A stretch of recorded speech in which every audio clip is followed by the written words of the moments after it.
Hello and welcome back to Well Talk, a podcast by VIWELL, helping us hopefully have a better relationship when it comes to our workplace and our personal lives. And to help me with that, please join me in welcoming Dr. Louise Lambert, who is a healthcare professional when it comes to mental well-being and happiness. Thank you so much for joining us, Doctor. Thanks for having me. So the brain is a funny thing.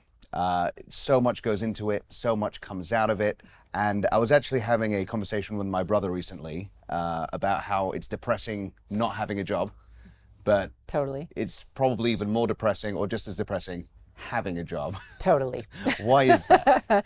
I think you hit the nail on the head. We have a lot of an ambivalent relationship with work. So on the one hand, we really strive to get these great promotions, but also to work in great companies. And when we finally get those, we feel a sense of fulfillment, a sense of meaning, a sense of purpose. It's a great reason to get up in the morning.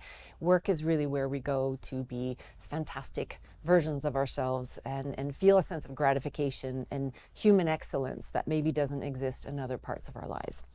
At the same time, those very same roles are also where we often feel miserable. The reality doesn't quite line up with a lot of our expectations. So it might be an unmanageable workload, unreasonable boss or manager or leader. It might be difficult colleagues. It might be this realization of, oh my gosh, I'm in the wrong role or wrong organization, but somehow it does not feel as good as it used to. So yeah, great to have one. Not so good to have one. Yeah. It's an odd thing. Exactly. And like you said, there are so many different factors, environment, people around you that can affect your mental health when you're in the workplace. So I want to sort of hit each one, focusing first of all from ourselves. What can we do to have a better relationship with work? Yeah, I mean, I think there's a lot that we can do. And certainly when we look at workplace well-being, it's kind of like the social contract. There are things that employers can do. And then, of course, there are things that individual employees can do. One, I think it's just very important for us to take care of ourselves. So getting enough sleep. I know this sounds very obvious and it should be a no-brainer, but many of us are still going to bed at 2 a.m. or 3 a.m., watching sports, whatever it is, doom scrolling on Instagram, social media, and we're exhausted at work. Now, we might be not sleeping for other reasons, but sleep is definitely a big one. Hydration, right? Drinking enough water. A lot of us get to work and it's coffee, coffee, coffee, coffee, coffee, and I love coffee as well. But there reaches a point at which this is no longer helping us. The other thing I think is also our mindset. So really trying to focus on what we can control, what we can't control, and sometimes it's caring a little bit less. So we've shown that this is one of the antidotes to burnout, and it's been borne out by the research. So caring a little bit less sometimes can help you protect yourself against stressors in the workplace. Yeah, because I've noticed a lot of people, they get very stressed out, they get very upset when they really care about the work, but even their superiors don't seem to care as much as them. And I've even said to them, like, why do you care so much if they don't care? Yeah, exactly. And I think part of that is kind of drilled into us. We're there to do a good job. We're competent. We've been hired to care. We've been hired to do a good job. And so caring goes with it. The more you care about something, the more you do better in it. But there's a point at which we kind of have to say, wait a minute, who cares about this more? And if that caring is leading to putting in so much effort that you're nearing the burnout point, and often when we look at categories of employees who do burn out in the workplace, it is often the ones who are most engaged. That comes with a cost. So caring too much is great. Caring too much might also lead you to be taken advantage of in workplaces. Dr. Louise, we've had a chat about the CEO mindset. Now, is the CEO mindset something that comes when you become the CEO, or do you become a CEO by having the CEO mindset? No, it's definitely a mindset. And I think it really fits, and it's timely, right? It's January. We're looking at how do we prioritize our well-being? How do we get back on track after maybe a little bit of waywardness, right? January 1st. Good times. December 31st, right? If you can remember. This idea of bringing on the mindset of a CEO. And we think about what CEOs do. They take themselves seriously. Now, that certainly comes with the role, but people also afford them that seriousness. And we do that for a couple of reasons. One is the title, the role, the money goes with it, etc. But the other one is this realization or recognition, rather, that when somebody in a high position is dealing with a lot of challenge as well as a lot of opportunity, a lot of, conflicting challenges coming up, you need to take yourself seriously. You need to be on top of your game. You need to be sleeping well. You need to be eating well. You need to be hydrated. You need to be mentally in a good space. And so when the CEO steps out and goes golfing at 2 p.m, some people roll their eyes, but there's also a reason that they do that. It gives them time to recover, gives them time to think. And that's important. We don't take enough of that thinking time. Gives them, of course, an opportunity to engage in physical activity. It also helps them reset their sleep. It does a lot of things. So what I'm suggesting is that you don't need to be a CEO to take yourself as seriously. Okay, interesting. So the CEO mindset, take yourself seriously. How can, someone who's more of the average employee do that? I doubt it's taking 2 hours to play golf in the middle of the afternoon. It would be that great. Probably wouldn't but go no. right. Yeah, that will get you fired. Don't do that. However, if you work in a workplace that allows you to do that, please stay. But if we look at what CEOs do, they do a couple of things. So one is they prioritize their time. Now, they are shameless about time. So they will literally say, I have 10 minutes for this meeting. Be quick, but in this 10 minutes, I'm all yours. I'm listening, I'm focused, and I'm going to deal with exactly what needs dealing with in this 10 minutes. Whereas the average person will be like, hey, how's it going? Chit chat, a cup of coffee, let's go for a little walk. 20 minutes later, we're still not at the topic yet. So sometimes by trying to be nice, we actually end up selling ourselves short, not respecting our own time. We get to the end of the day, we've not done anything on our to-do list, never mind the stuff you want to do, like go to the gym or take time to actually cook something proper. So it's about being, setting better boundaries and saying, I'm here for you, I will do this, but I literally have 10 minutes to do that. Well, that's where a lot of the frustration comes from, isn't it? Not being taken seriously or feeling like you are going out of your way for others when others are not going out of their way for you. Right. Now, I know there is the old adage, treat unto others how you'd like to be treated, but there is a level of assertiveness that we should have for our own well-being. Like, how do you think we can assert that without coming across as rude or without actually being rude? Yeah. So or is it okay to be rude? Well, I think we can say no, but kindly, right? So it's about saying, I'm here for you. I'm ready to listen. Again, 10 minutes. This is my boundary. I'm all ears. And then being, smiley and kind about it, following through on what you need to follow through on. But at the end of 10 minutes, I'm sorry, this is all the time I'm able to give to you today. Have a great day. It was so nice seeing you again. And let's try and catch up next week on this. Let me know how it goes. So I think we can set boundaries, but be kind in doing that and in a way that is respectful of other people, but also respectful of ourselves. Now, when it comes to careers in general, now I know there is a mindset that employers would like their employees to have, which is to work really, really hard, put in the extra time for a hope of an even better job with even more responsibilities, even more hard work, and so on and so on and so on. Do you think people should ask themselves if they are working so hard because they love it or because they think that that's what's expected of them and maybe they should reprioritize? Ooh, that's a great question. So it really depends on what it is that you want. So if there's a role, there's a position, there's something, or you're working on a super interesting project, it might be time limited, but you really love it, even though it's taking up a lot of time. You might be willing to say, yes, you know what, I'm going to put in the time, let's make this happen.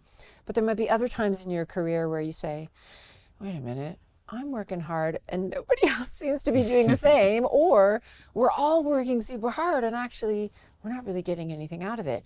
And people aren't even nice to us for it. So a lot of it is how you are treated while you're putting in that effort, and thank you and I see you and I believe in you goes a long way to helping motivate people.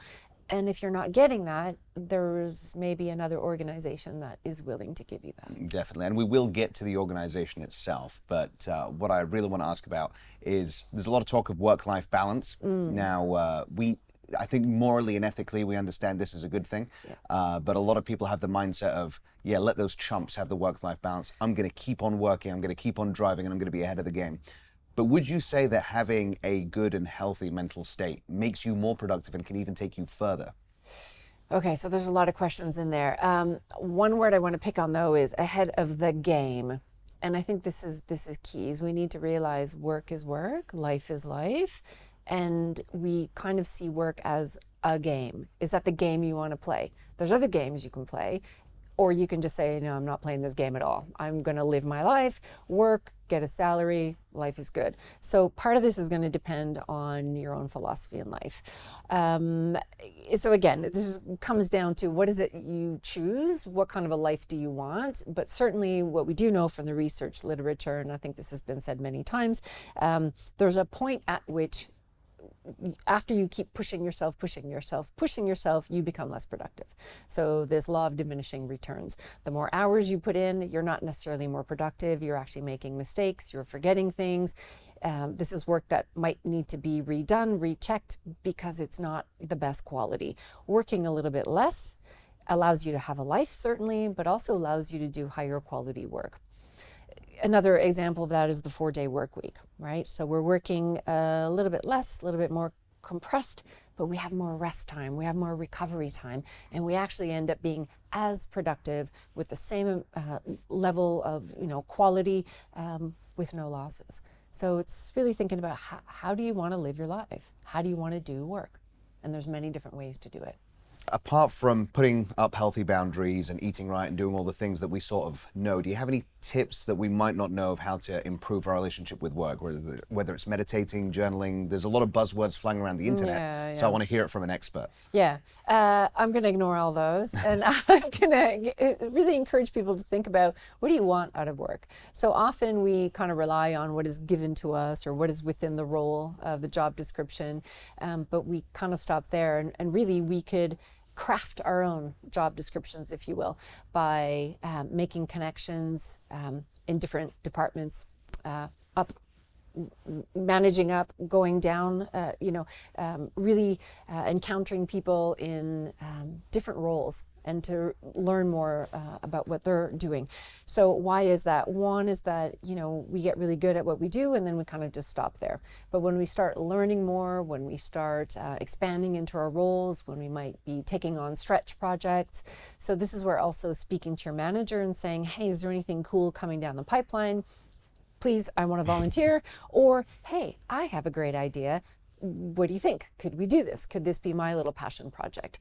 So I think it's about taking control over our workplaces and saying, look, I'm happy to do this. This is what I was hired for, but what else can I do? How can I grow in this role?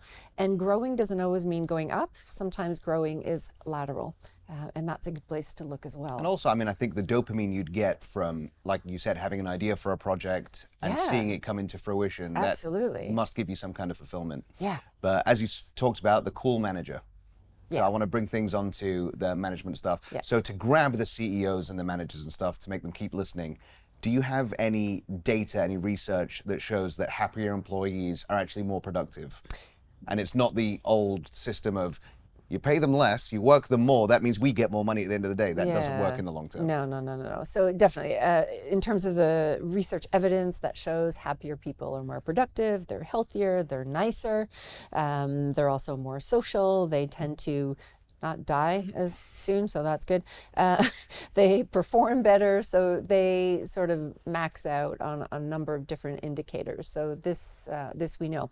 I want to talk a little bit, we talk a lot about well-being, and we often focus on psychological well-being and happiness, but there's another type of well-being that also helps people get ahead, and that's social well-being. So building social capital.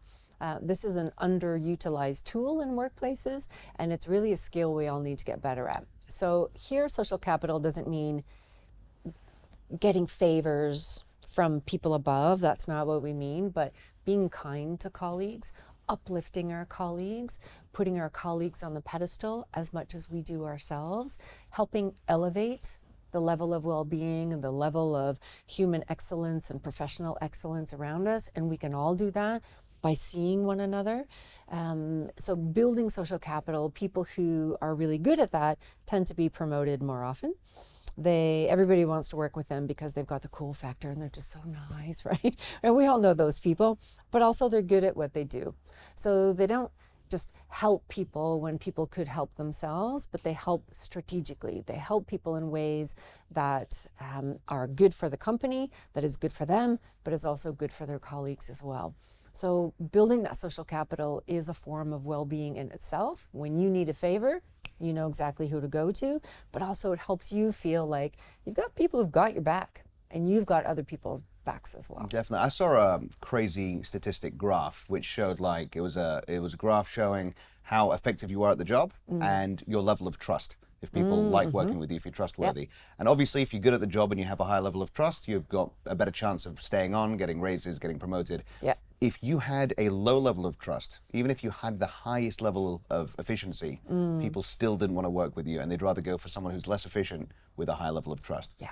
And do you think that's because it helps the morale of the office? Morale, but also trust serves a purpose. It means I can believe in what you say because what you say is what you do.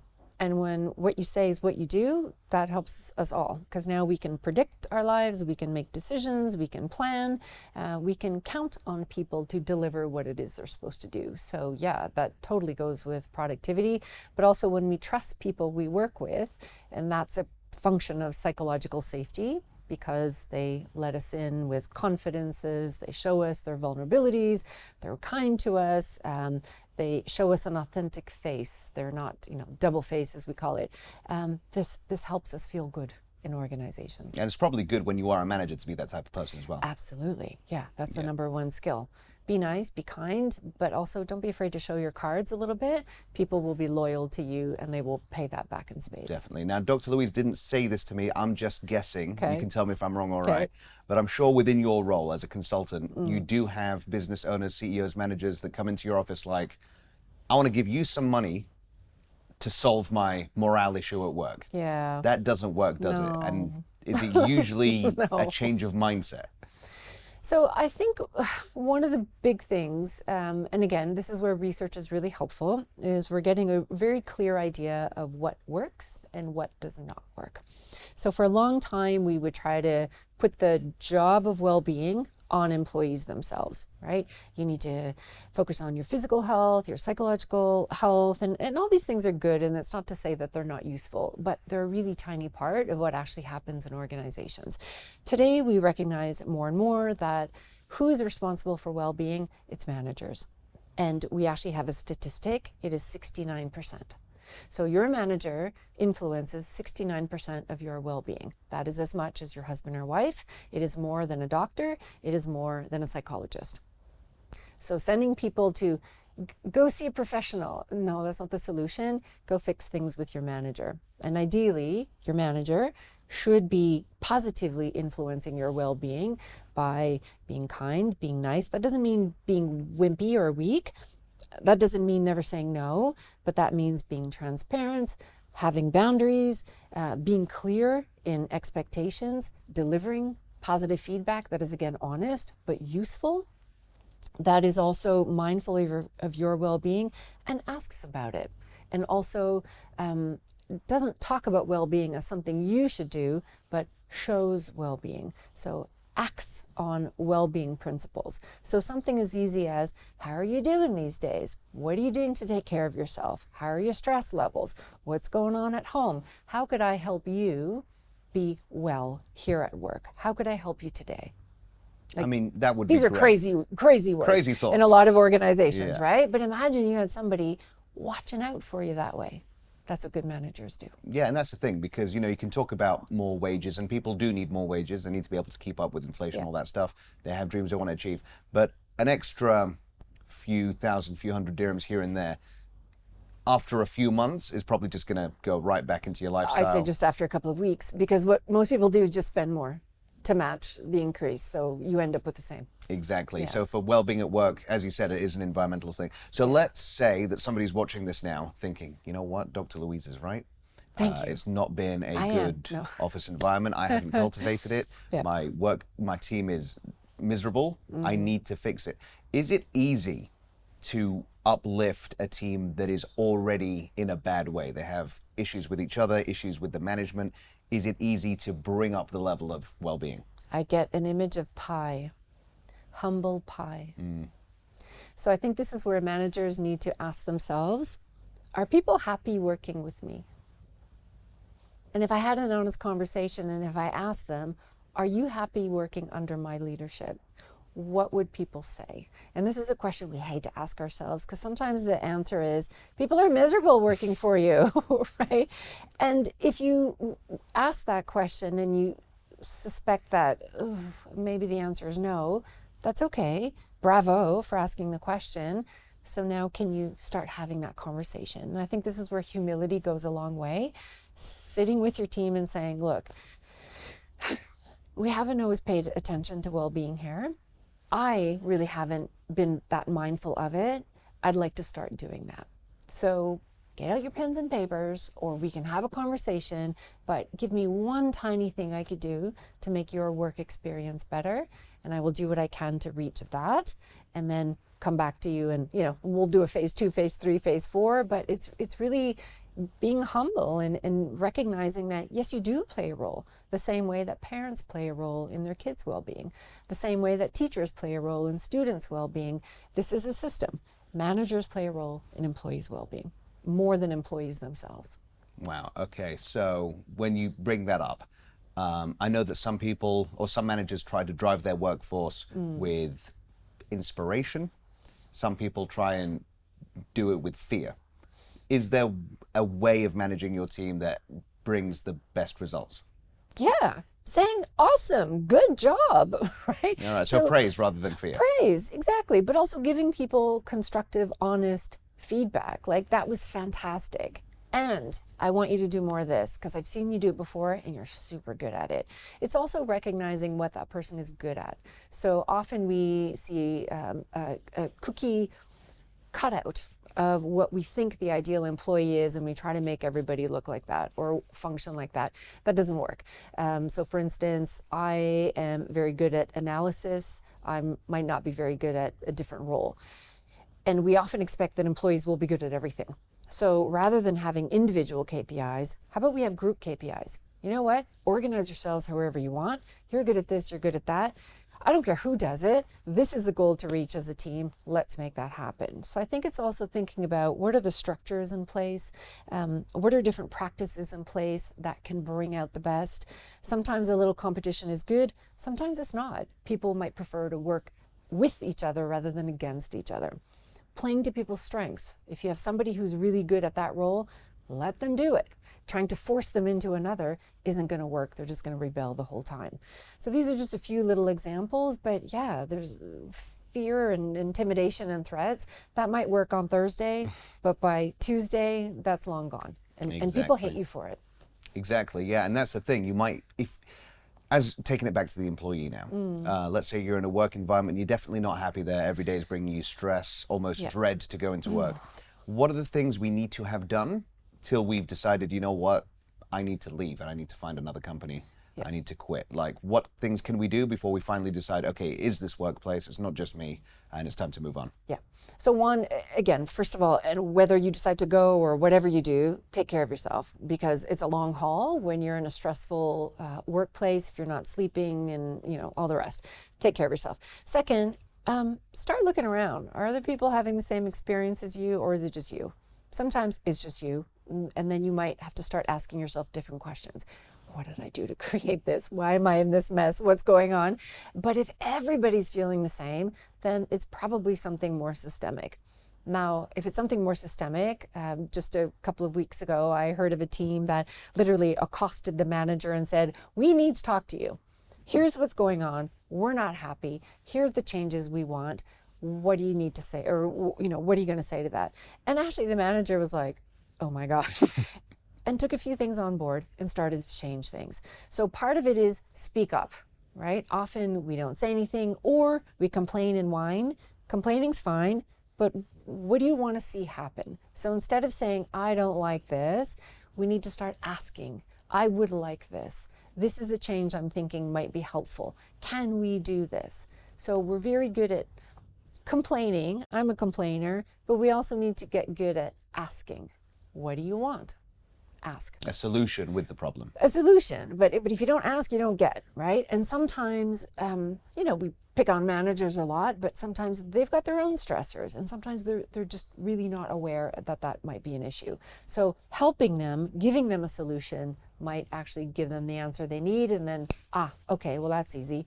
Why didn't you speak up before? I could do that very easily. So asking, seeing if there are actions or the things that you could do differently. Maybe you're playing a role in that difficult situation. And here's where feedback from peers might be useful. Am I doing anything to contribute to this? What do you think I can do differently? Get feedback from people, right?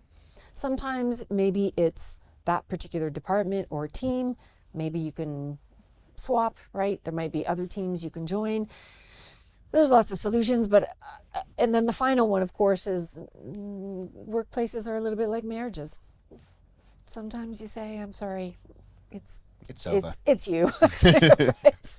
It's you. And it's not necessarily to leave on bad terms, but sometimes it's just time to go and do something different. Well, you did mention that work is work. Life is life. Yeah. So when it comes to making friendships in the office, some managers don't like it. They don't like their employees being too close. They might discuss each other's salaries. They might fall in love with each other. They might break up with each other. Is it more beneficial to have friendships in the workplace? It is. Yeah. So a lot of Gallup studies show that, kind of the number one reason why people leave organizations is managers. The number one reason why they stay is having one friend. So sometimes having that one friend can buffer you against the stressors of a bad organization, or at least a context or a setting that doesn't fit as nicely for you. The friend can make the difference. But also friends support us, friends encourage us, friends say, I can't believe you just said that. Friends can sometimes deliver feedback better than your manager might. Friends also uplift us and say, oh my God, I totally think you should do that. Go ask, go. You know what? Forget it. I'm going to do it for you. Hey, give her this role, right? So friends are great. And I think organizations need to be fostering better relationships. It doesn't mean you have to make a BFF out of everybody, but collaboration, communication, a little bit of humor, these things go a long way to productivity and performance. Now, there's a lot of memes going around, a lot of jokes going around about corporate brought in some pizza. Corporates make us do a team building activity. Yay, is that the way to go about it, to get people to foster those relationships? Or is it simple things like having an open office plan? Like, how do we foster those relationships without making them feel obligated or forced? Yeah, so nothing spells corporate fun like forced, Forced activities. Fun. Yeah, a lot of people end up crying in the toilets like Everyone that. must attend. Yeah.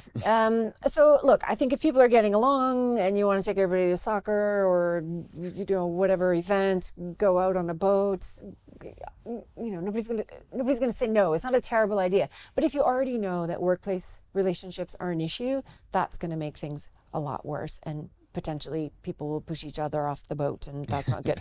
But I think it's also thinking about, so why are people not getting along? And generally, there's reasons for that. So sometimes it might be different practices within an office that literally pit people against people. Sometimes it's managers that divide and conquer groups and sets people against. Other times it's that one person that's kind of infecting the whole team, but nobody's actually saying anything. Nobody's addressing it because, well, he or she's a good performer. Doesn't matter. They're alienating everybody, and what you gain with that one performer, you lose by the 10 resignations that year. So if you're trying to cover that with a game of soccer, not going to work. But if people are getting along in a game of soccer, that might be good. But workplace relationships need to be dealt with, because if they're not in place, it's really hard to come to work. Well, I think we're almost out of time, Dr. Louise, but if we were going to sum up how we can prioritize our well-being, what would you say the main points are? Take yourself seriously. Get some sleep. Get a good manager. And if you don't have one, make one. Become one. Become one. Exactly. Thank you so much, Dr. Louise, My pleasure. for being with us on Well Talk. And thank you so much for joining us. Make sure to catch the next episode, and hopefully we're going to super upgrade your well-being in the workplace.